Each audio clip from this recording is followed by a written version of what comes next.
I think we were all looking for Eric's take on this. This like, if we're gonna get like a different, like a broader perspective on how things like gravity work, Eric is our guy. Eric is the guy who's going to bring this all home. I believe that more than anyone else in the Trump brood family. What do they call them? What is it? Is it a murder of crows kind of a thing? Is there a I don't even think you can say it. I think there's a of Trumps, right? That you actually have to break wind, right? It's kind of like, some languages involve clicks and whistles. There's not a there's a gaggle of geese. There's a flock of idiots, right? A flock of seagulls. There's a murder of crows, and there's a of Trumps. I think that has to be right. All right, here we go. And by the way, I have to be honest that as much as Laura Trump, his wife, creeps me out a little bit, I'm very impressed by her triceps. I mean, I think that kind of cut right there. Yeah, I mean, you can't take that for granted, I need to hear Eric's take on this. To discuss is a guy you may have heard of, Eric. No, I'm not familiar, actually. I'm not even quite sure. Honest to God, I'm not quite sure why we're even talking to him. I know, like, at least Don Jr. has the dad's name, and he's the executive vice president of the company and was put in charge of it. So he's like the firstborn son, and therefore there's a little bit of Gaddafi kind of bullshit going on there. I don't know why. I mean, I know why you're not interviewing Ivanka, because Jared has already flipped. But I don't, honest to God, know what Eric does day to day. Do you?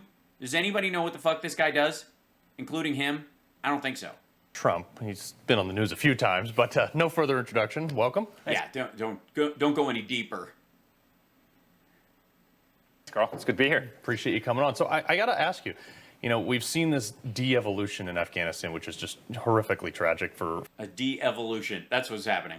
For a lot of folks, especially the folks that went over there, served and died and gave the ultimate sacrifice. But specific... Well, the ones that are dead aren't upset. It's the one that served over there and came back that might be upset. But what they might be upset is that they were kept in there longer than was necessary. You know who isn't going to be upset? The soldiers that won't have to serve there going forward. And the ones that did serve there, especially the ones that carried the primary mission, which is finding Osama bin Laden and degrading Al-Qaeda, which they did, and the ones afterwards who, for as long as they could, stabilized that government so that women could get an education. And many of the people who are escaping right now, both either leaving the country with us or on their own, who will find themselves in another part of the world, are only alive and only educated because our soldiers stood there and fought. They didn't fight to create the Afghan government. They didn't fight to not let the Taliban take over that country. What they ultimately fought for was the space for those women and those families to actually reach their potential during that long extended period. And they did. Particularly Pakistan. Nuclear power right next door. Nobody's talking about the ramifications of that. I did. I mentioned it. I did. Well, I think that's right. No one's talking about Pakistan. No one's talking. Yeah, and Eric, break out the whole Pakistan, break down the concepts around Pakistani nuclear power and the rule there. Who's in charge? Talking about the destabilization and kind of geopolitically of the whole region. This certainly emboldens Iran. All of a sudden, you have Sharia law. Which are re-implementing, everywhere. That's certainly... No, the Taliban side with Pakistan. They're against the Iranians. Dumb. Plays into the hands of Iran. That means Iraq probably falls in some way, shape, or form. And all. Yes, Iraq is going to fall because we left Afghanistan. All of a sudden, you really have a totally destabilized Middle East, which is incredibly scary, especially when you're talking about Pakistan, which is a nuclear power. And, Carl... Tell us. You know how hard I fought and we fought. Yeah, I mean, not on the battlefield. I mean, what are you, Prince William? Yeah. We as a family fought to see literally the world get flushed down the toilet. Literally. I guess, what are we, floaters? 20 years of war, 6,300 Americans who lost their lives over there, people you knew, $2 trillion that was spent over there, and this administration loses a country Loses it? Loses it. We were leaving. Right. In 7 days, and by the way, embarrasses us around the world. I mean, on The Sun, which is the biggest UK newspaper today, it's literally, they're calling Biden a clown, meaning the biggest UK newspaper. Yeah, but I mean, they're a tabloid number. Is literally called. They're a tabloid paper. Calling the United States Commander-in-Chief a clown this morning, and it's Sorry, 1 second. I think, let's see. A British paper, you don't say. Sorry, like a British paper like, let's see.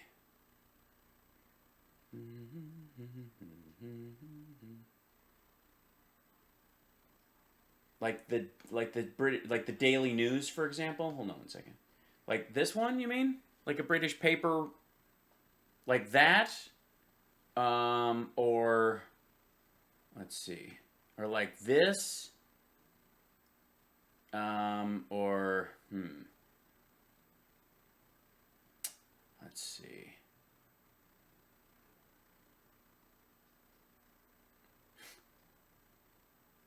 Let's see. Oh, here's one, by the way. Here's one, Dawn of the Brain Dead, Daily News, and he's in Gacy fucking makeup. That's Gacy makeup. That's not just clown makeup. That's fucking John Wayne Gacy stuff. But tell me, like, we've lost respect to the UK, right? It's the Sun. Yeah, and it is Rupert Murdoch's paper. So it's horribly depressing, especially for a family like us who fought every single day to get this country on the right track, and for guys like you who... You fought... Wait a minute. You did? How the fuck did you fight every single day to get Afghanistan on the right... What? You know, made the ultimate sacrifice going over there, and it's hard to believe how much devastation has been done in a 7-day period of time. Yeah, and I mean, that's on the back of only 7 months. He's in over his head. You can tell by his body language, his hands. He's doing this kind of thing with his hands. There's a little bit of this going on. He's used all the big words he has. He said geopolitical. He made it through that. Once being in office, all he had to do was nothing. You know, I want to ask you, your dad's off Twitter. If all he had to do was nothing, we would have been out in May, and we wouldn't have made any attempt to get people out that helped us. Any. But there was no plan. Like, all he had to do was go to the beach, right? All he had to do was nothing. All Biden had to do was nothing, according to this asshole and Eric Trump and Glenn Beck and Trump himself. All he had to do was go to the beach. There was no plan, not just to evacuate the special immigrant visa people that helped us, the translators and their families, but anybody. There was no plan in there written out to get the embassy personnel out. They didn't draft anything. Taliban's on it. I mean, what kind of message does this send for an American-based company to do that? Well, it really shows you kind of the hatred of the far left. The hatred of the far left. The lefts are willing to silence people, to censor people in this country. It's right. Well, it's weird that the Taliban spokesperson is able to speak on there without violating the terms of service. It's not hard. The Taliban spokesperson is on Twitter, and they say they will allow him to be on Twitter so long as he doesn't break any of the rules governing Twitter. Yet, right. The 45th, president of the United States, who was elected by overwhelming numbers in some of, right? I mean, who has... In some of the areas that he didn't lose. 75 million people who would crawl to the end of Earth for him. Not so much. Crawl to the end of Earth. I don't know that that's something... look, folks, I love having fans. I love having fans that like what I do, and I love the support, and I love the camaraderie of the whole thing or whatever. I don't want anybody to feel like they would ever have to crawl to the end of the earth for me. Yeah, if I was running for office, it would be simply enough that you voted. I don't need you to crawl through broken glass to give me a rusty trombone the way Trump apparently, that's how he, verifies that you're a real maggot. Literally can't speak, but these... Literally can't speak. They can speak, but they can't literally speak. Spokesperson for the Taliban... Can post messages. An organization that takes... tread lightly, because these are the people your dad met with and freed the leader of, who is now in charge of the Taliban, who just took Kabul and is now literally the leader of the government. Notice how I used literally in its literal sense. So be careful how you describe these folks, because your dad spoke with them and made this deal. Down the World Trade Center, an organization that hates women, minorities. The Taliban did not take down the World Trade Center. I mean, go through the list of what they stand. And which minorities are we talking about? Like Coptic Christians? And for, they have total free speech, but the 45th president of the United States, which, was voted for by half of the country, can't send a tweet. I mean, about... It's weird that somebody who apparently your dad describes as basically an animal can manage to follow the rules and not violate the terms of service and still be who he is in terms of the world and their message getting out. But your dad can't. Think about that for a second. Think about the argument here. The spokesperson for the Taliban can write things that stay within the terms of service, considering who they are, and yet your dad can't. So the spokesperson of the Taliban has more control over their emotional state and their vocabulary than your dad has. Who's actually an American, and it's disgusting. Citation needed. It's wrong. People in this country are... Yeah, Twitter's not for Americans only. That's weird. Are infuriated about it. They're infuriated. I agree, they're infuriated.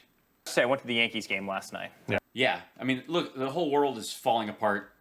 I mean, Joe Biden has ruined this country, as I was saying, over a hot dog at the Yankees game last night. Right? And everywhere I walked, people were literally chanting USA. They were coming back to us, get your father back in office. This country needs him more than ever. I'm telling you. So you were in a box by yourself with friends?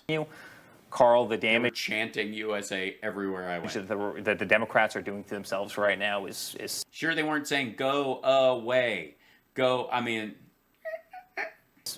People get it. Yeah. People see the difference. They might not have been into maybe a non-PC tweet. Mm-hmm. They might not have liked an unvarnished honesty, which is really my father. Yeah. But the guy... Yeah. I mean, like, honestly, who doesn't just grab women by the genitals without their permission? I mean, without varnishing themselves first. I was incredibly effective, and he kept this country safe. Right. And you would have never had woke nonsense like what we're dealing with this last week. Yeah, I mean, like you said... Woke nonsense. I think you and basically everybody else... By the way, by woke nonsense, he means actually getting out of Afghanistan. Else in your family has said, like, I take a mean tweet or two for, $1.75 gas. Before I get to the Pentagon... Yeah, we had $1.75 gas because no one was going anywhere because we had 600,000 dead. You'd take a mean tweet or two for 600,000 more dead? No, because I want to cover that with you. The first time in Biden's presidency, he's below 50% approval rating. He had just tanked like 7 points in the last few days, depending on who Yeah, that'll rebound. you're looking at. And it's funny because he doesn't seem to give a shit. He's not raging about the polls. He's not. Notice there aren't any tweets from the POTUS account or from Joe Biden that go, "These fake polls are lying about." Rightfully so, right? Well, where is he?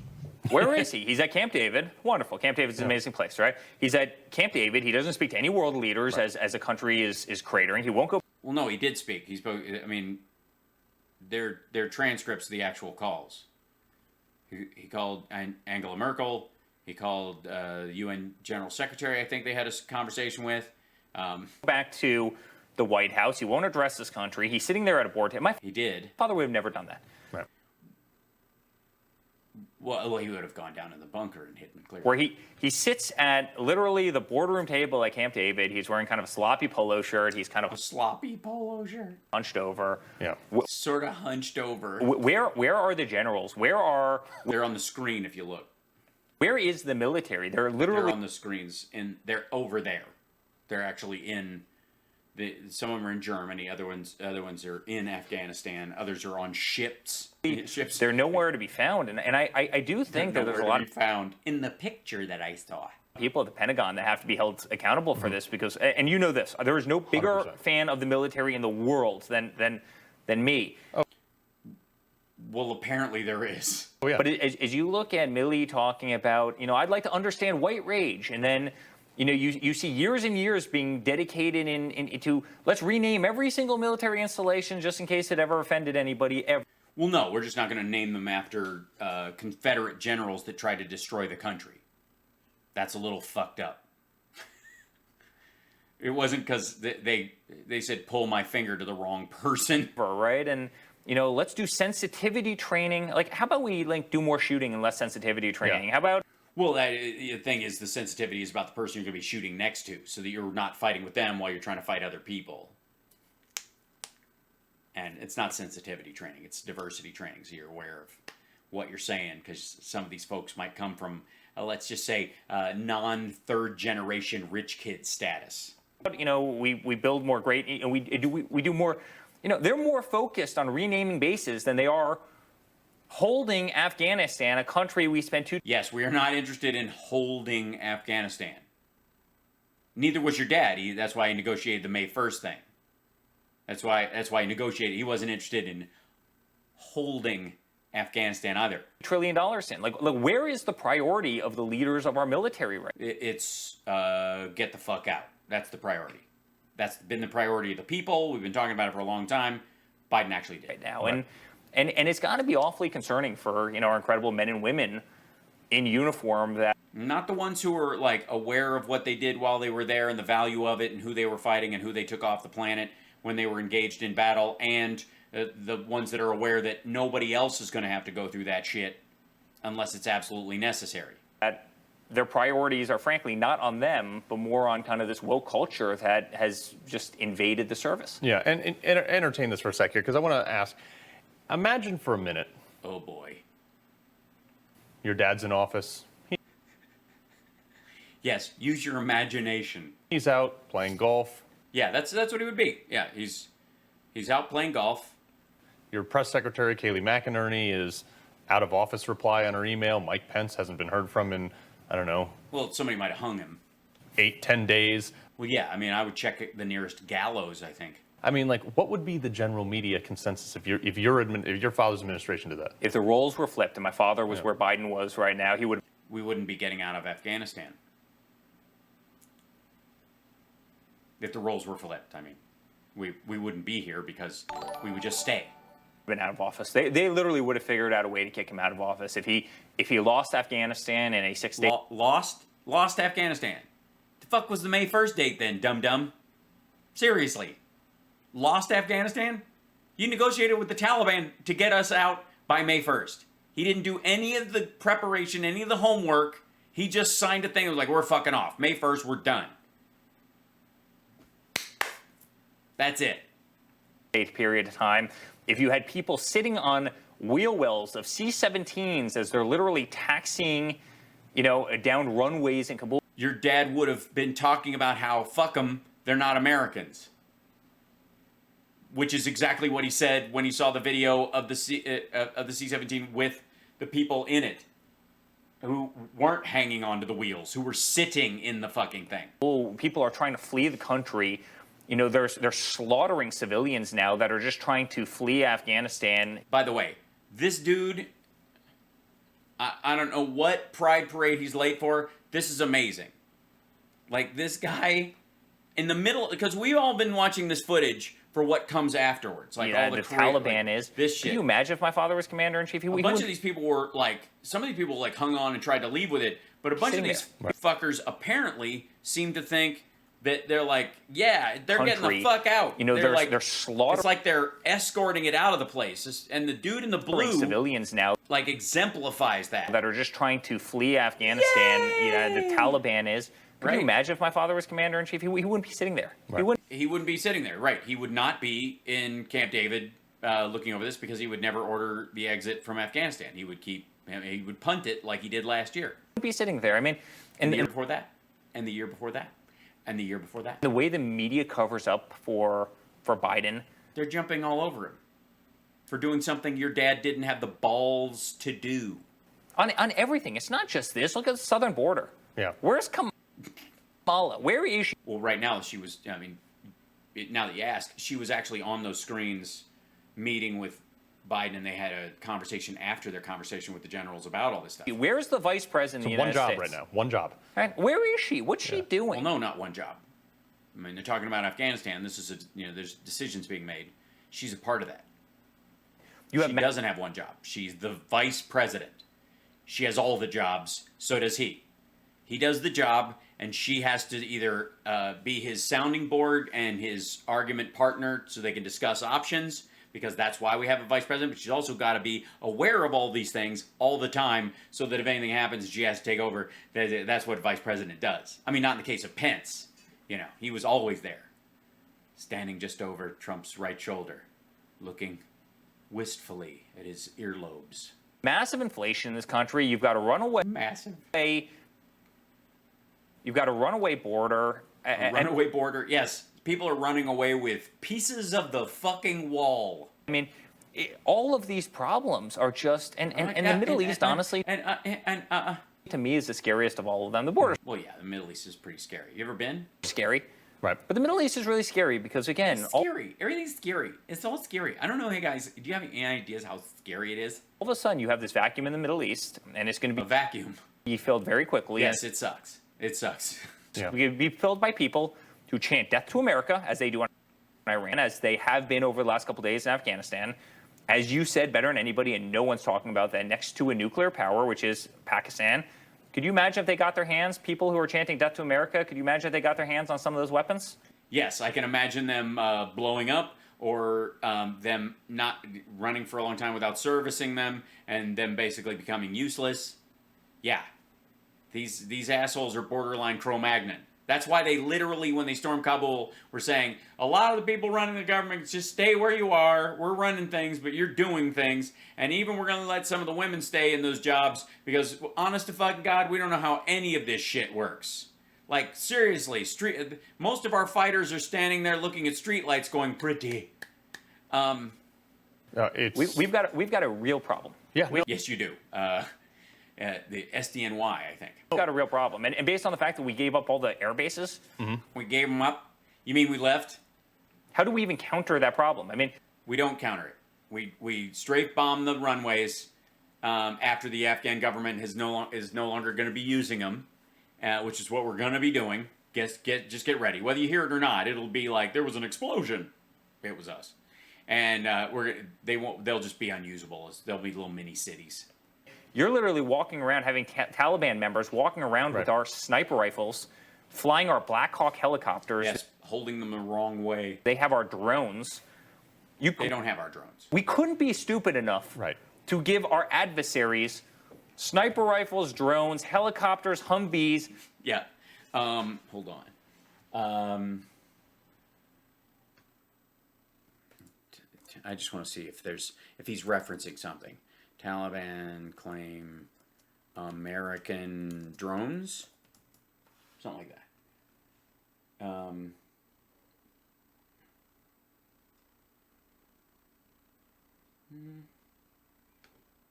6 days ago. Here you go. Taliban seizes U.S. Taliban seizes military equipment, including drones, Humvees, and MRAPs.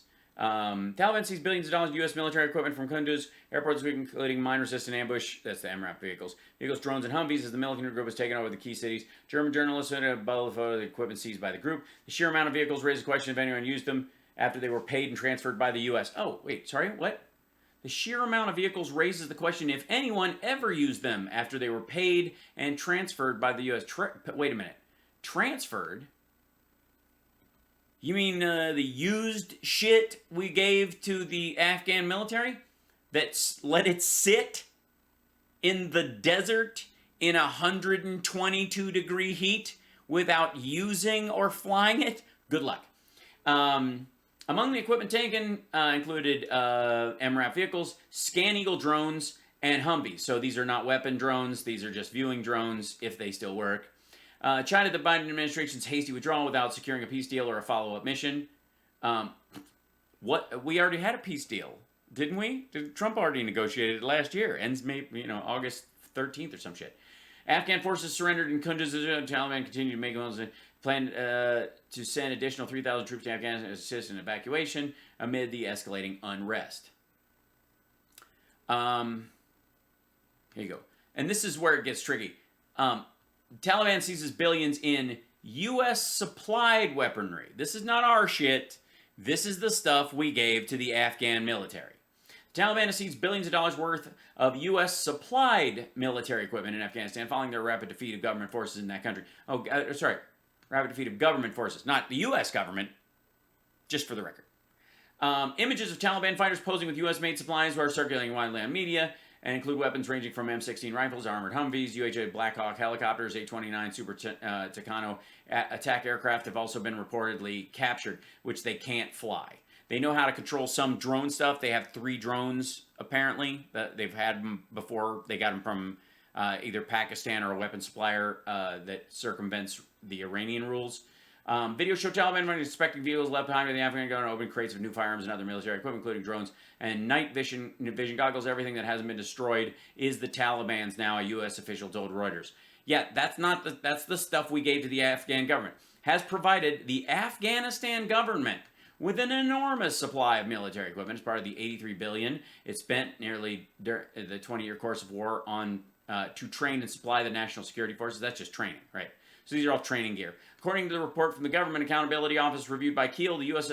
Supplied Afghan forces with more than 75,000 vehicles between 2003 and 2016.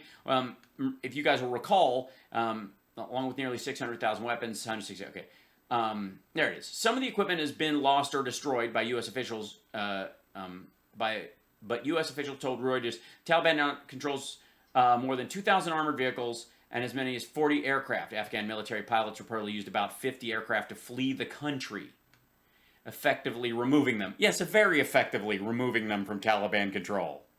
Very effective. It was an effective way to remove them from control. We will use them to escape. Pricey trophies. Given that some of the more advanced equipment will be hard, if not impossible, to use, what I say? What did I say? What did I say? What do I say?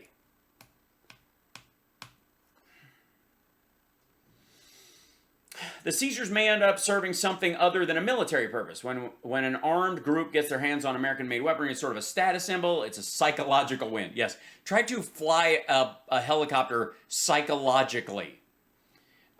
Still, there are concerns that the equipment could find its way into more advanced operators, potentially ISIS, Russia, or China. Yusuf said the loss of equipment should raise serious questions about U.S. strategy. Clearly, it's an indictment of the U.S. security cooperation enterprise broadly. Yeah, broadly. It really should raise a lot of concerns about what is the wider enterprise that is going... Yeah, why in the last 7 days as the armed forces fell, and they were taking fire from the Taliban or retreating themselves, or between the two of them hugging each other like brothers and welcoming them back, why didn't we strafe bomb those groups, that mixed fighting group of people in the middle of all this shit?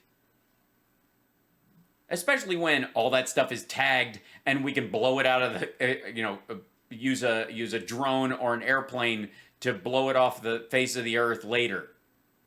Fucking hell. When do you think we can't do shit? All right. White House mulls options. One military official told Reuters the Pentagon has not ruled out airstrikes to destroy the larger pieces of equipment, such as aircraft, though no decisions have been made. Well, of course not. They're not going to tell you, but that's exactly what they're going to do. It's exactly what I told you. How right do I need to be? By the way, I'm sticking to my Guantanamo thing even stronger now. Shit, man. Like, does anybody think this stuff through? I mean, this is the shit on America crowd right now, like running rampant. Tanks, but yet here in America... You and I can't have an AR-15. They want to confiscate our guns. Bo, the Fifth Column, did a great piece on equipment left in Afghanistan today. Carter, I saw the icon for that one come up, and I didn't get a chance to watch it, but I'm fascinated. I mean, it's unbelievable. I mean, it's very believable, because you're dumb. Your inability to comprehend things does not dictate reality, dum-dum. It'd be funny if it wasn't funny. Shit. There's my show quote. Our guns. I mean, it's unbelievable. I mean, it'd be funny if it wasn't funny. I know. I agree. That's the name of that's my new autobiography. Confiscate our guns. I mean, it's unbelievable. I mean, it'd be funny if it wasn't funny. Shit. It'd be funny if it wasn't funny. We talk about this domestic. Well said. Don't go back and fix what you said. Don't leave that there as if it's a real statement. Threat here. It'd be funny if it wasn't funny. Just move on.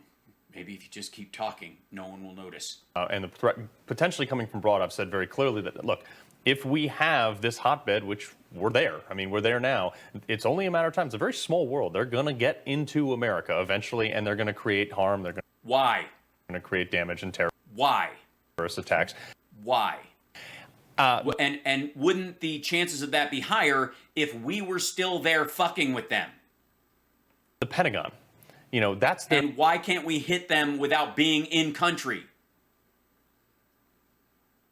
job. Are we going to set up a base in every country that has people in it that mean to do us harm? Because if we do, I recommend that we set up a forward offensive base somewhere around Arkansas. Keep this stuff over there, and when it is over there, make sure you kill the bad guys before they get here. That's right. They're not delivering. That was my father's Huh? entire mantra. No, why That are you was his mantra. Kill the bad guys before they come here. calling me, you know, if I have to take out a terror? Like, if a person has to be taken out, you go do the job because that's what you guys do better than anybody. And you know, I mean, Yeah, but sometimes there's a strategic reason why you might not, temporarily anyways, because it might lead you to say, I don't know, more bad guys.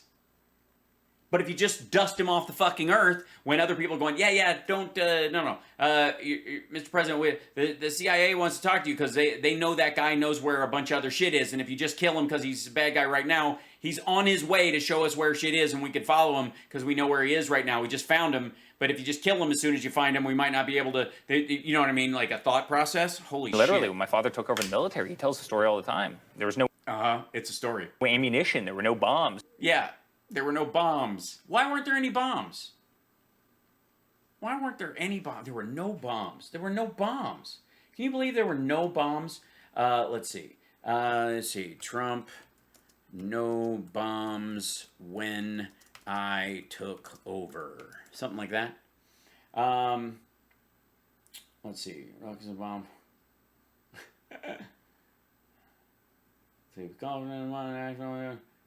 Let's see, 2020, Bagger held on back, well, that's not,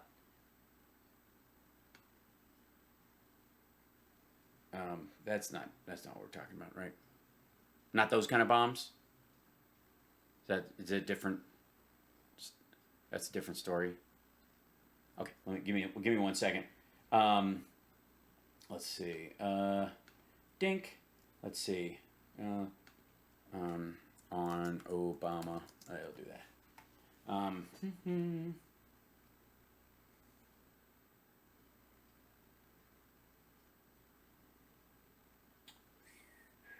Okay, let's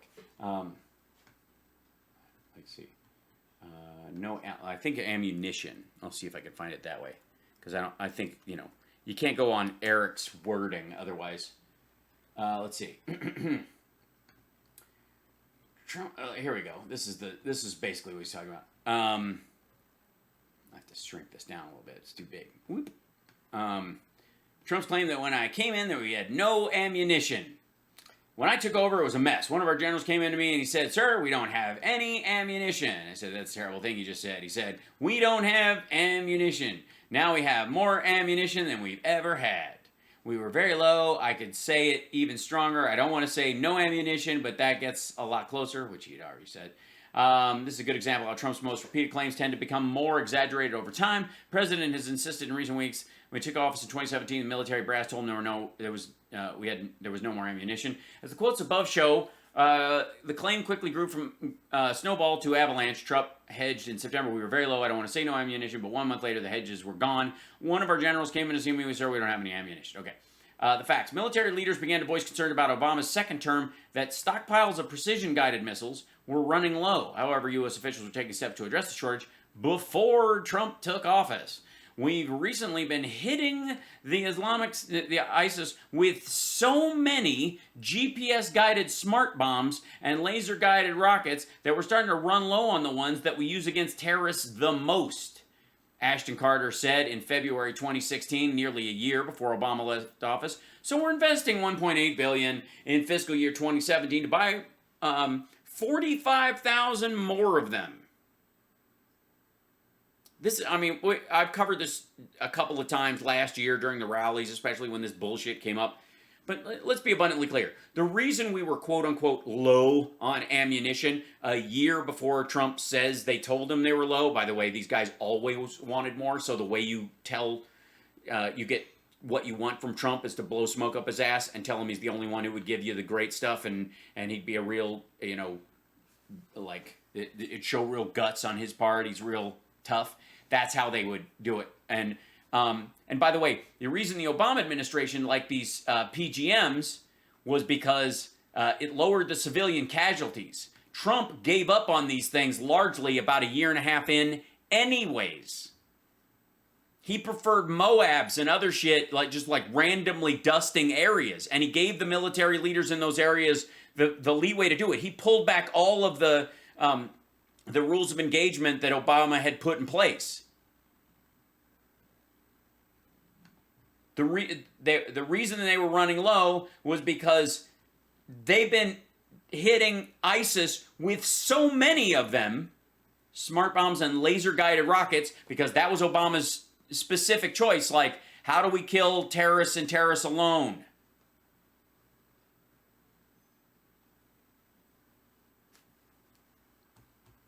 There was nothing. The cupboards were bare. This is so stupid. And, you know, he did a lot to rebuild the military. It's called $720 billion a year, rebuilt that military. And what, I'm sorry, how much? How much? He did a lot to rebuild the military. It's called $720 billion a year, rebuilt that. $720 billion a year.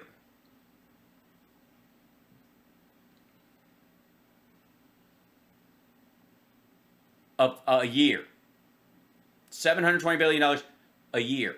That military, and they were dropping bombs in record numbers to keep these people's heads down. And, you know, everyone around the world had a lot of respect for my father. I mean, when he took out Soleimani, when he took out many of these people, right? I mean, he dropped to Moab.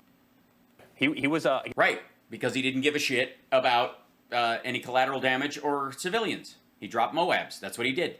He was a man. He did. He took out the whole top of a mountain by dropping, you know, the mother. And yet, the leader somehow escaped, was in jail in Pakistan, and he was able to pardon him, essentially, and get him out. And now he runs Afghanistan. Of all bombs, as it's called. And they quieted down. And people were... They quieted down, yes. And planned, and then he had to pay them in... and this is fucking ridiculous. Hold on one second. I know I'm dragging this out tonight, but this is pissing me off. So, Trump, Taliban, ceasefire, prisoners. That'll bring it up for you. It's pretty simple. Let's see, to grab these. Where's 2020? Well, this is 2020.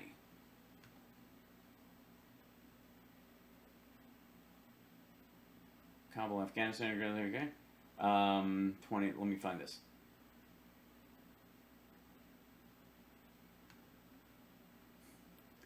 Here we go. Afghan conflict. Wait, hold on. U.S. and Taliban signed deal to end 18-year war. So we negotiate straight with the Taliban. This is BBC. U.S. and NATO allies have agreed to withdraw troops within 14 months of the militants hold up the deal. President Trump said it had been a long and hard journey in Afghanistan, and it's time after all these years to bring our people back home. Talks between the Afghan government and the Taliban are due to follow. That worked out well. Under the agreement, the militants agreed not to allow any Al-Qaeda or any other extremist groups to operate in the areas they control. For now. Hello. What happened in Doha? It's a good question. That's where they had it. And they had a little dance, and it's an agreement. Nothing. But let's see. Taliban, here we go. Let's see. The Taliban have proposed 3-month ceasefire in Afghanistan in return for the release of 7,000 captured fighter, government official said. This is 7/15/2021. No, they just freed them. Let's see. Here you go. Mostly true. Okay. The man next to Mike Pompeo in a November 2020 photo is the guy the Trump administration helped get out of jail in 2018, who is now the president of Afghanistan. Post correct about Trump administration's role in releasing key Taliban leader. U.S. envoy chosen by President Donald Trump, Zalmay Khalilzad, was publicly confirmed that he requested and secured the release of senior Taliban official Abdul Ghani Baradar from a prison in Pakistan ahead of the negotiations to end the war in Afghanistan. Trump's Secretary of State Mike Pompeo was among the U.S. officials who met with Baradar during negotiation sessions. It's too early to call Baradar the president of Afghanistan, since no such leadership decision has been publicly announced. So that's what made it mostly through. So. Respected that. And by the way, he's the first president who never got us into a war. He didn't get us out either. He doesn't want to go to war. That was never his thing. But we didn't want to get out either. I mean, he didn't want to go to Vietnam, that's sure.